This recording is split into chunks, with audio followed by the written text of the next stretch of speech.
ఎన్టీఆర్ జిల్లా ఇబ్రహీంపట్నంలో మాజీ మంత్రి జోగి రమేష్ ని మాజీ ఎమ్మెల్యే కేతిరెడ్డి వెంకట్రామరెడ్డి మర్యాదపూర్వకంగా కలిశారు.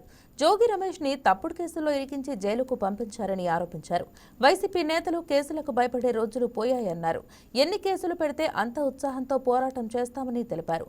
తనపై భూ ఆక్రమణ ఆరోపణలు చేస్తున్న వాళ్లు దమ్ముంటే ఆధారాలు చూపించాలని డిమాండ్ చేశారు. సీఎం చంద్రబాబుపై కేసులను ఎందుకు తొలగిస్తున్నారని, ఇది సాక్షులను ప్రభావితం చేయటం కాదా అని కేతిరెడ్డి వెంకట్రామరెడ్డి ప్రశ్నించారు.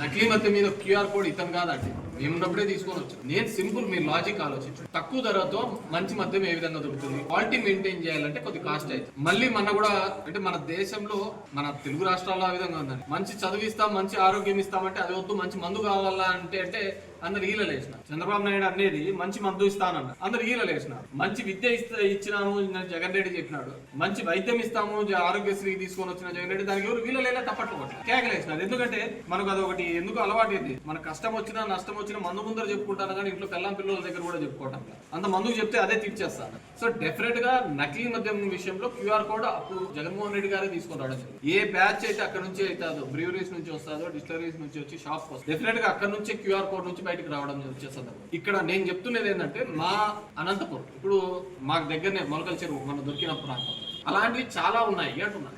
మా ధర్మవరంలో ఇప్పటికి చెక్ చేసుకోండి. ఈ రోజు నేను ప్రెస్ మీట్ పెట్టాను, నేను ఆ రోజు కూడా చెప్పి ప్రెస్ మీట్ పెట్టినా కదా, ఆల్ ద షాప్స్ అన్ని క్లోజ్ చేసేసి పారదర్శకంగా పోయి చెక్ చేయమనండి. 70% దాంట్లో దొరుకుతారు. ఎందుకంటే అదే విధంగా ఇక్కడే షాప్లలో కాదు నేను చెప్పేది, బెల్ట్ షాప్లలో కూడా వీళ్ళన్ని వేల పాట పెట్టి వేయించారు. వేల పాట పిలిచినప్పుడు 2 లక్షలు 3 లక్షలు 4 లక్షలు ఆ సరుకు తీసుకోబోయి అంతకే అమ్ముతుంటే వాళ్ళకి గిట్టుబాటు కావడం లేదు. డెఫినెట్ గా ఆ విధంగా ఉన్నప్పుడు కల్తీ చేసే పరిస్థితి వస్తుంది. ఎందుకు కల్తీ చేయాల్సి, వాడు అమ్మిన ప్రైస్ కంటే వీరికి లాభం రావాలి, వీడు ఆక్షన్ లో కొనింటాడు, వీరికి డబ్బు రావాలంటే ఎలా వస్తుంది? ఖచ్చితంగా అది కల్తీ చేస్తే.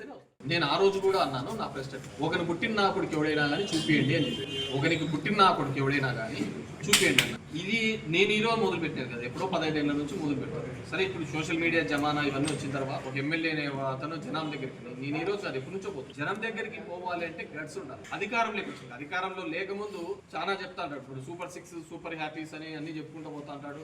ఇచ్చేలా సచ్చేది ఎవరో జనార్దన్ రావు అనే అతను ఎక్కడో కలిశాడని ఒక మెసేజ్ చూపించేసి అక్రమంగా ఈ రోజు దాని తర్వాత చంద్రబాబు నాయుడు గారు వచ్చి ప్రెస్ మీట్ పెట్టి చెప్పడం జరిగింది, ఎక్కడే గానీ కల్తీ మద్యం అనేది ఉండదు, తొక్కి నారదీస్తానని చెప్పేసి. ఈ రోజు ఛాలెంజ్ చేస్తున్నా, జోగి రమేష్ గారిని 83 రోజులు జైల్లో పెట్టాడు కదా, మా ధర్మవరం లాంటి ప్రాంతంలో 70% ఇప్పటికీ కల్తీ మద్యం జరుగుతుంది. జైల్లో పెట్టినారు కదా, మరి ఎలా జరుగుతుంది? తయారు చేసే వాళ్ళు నీ జిల్లా నుంచే, నీ బార్డర్ సైడ్ నుంచే, ఊర్లో ఎక్కడ బెల్ట్ షాప్ లేకోకుండా చేస్తానన్నావు. ఊరికి 4 ఉన్నాయి, ఆ బెల్ట్ షాపులకు ఎలా గిట్టుబాటు అవుతుంది? వాళ్ళు వేలం పాటలో బెల్ట్ షాపు ఆ మందు అమ్మితే వాళ్ళకి గిట్టుబాటు కాదు. కాబట్టి ఏదో నకిలీ మద్యం చేస్తేనే మీరుగా ప్రోత్సహిస్తున్నదే కదా. గతంలో ప్రభుత్వమే మద్యం షాపులు నిర్వహిస్తే అది కల్తీ అన్నారు, ఈ రోజు ప్రైవేట్ వాళ్ళకి ఇచ్చినారు. బాహాటంగా తెలిసిపోతుంది ఎక్కడ నడుపుతున్నారు అని. దొరికిపోయిన సందర్భం couple of days back Kadapa జిల్లాలో కూడా.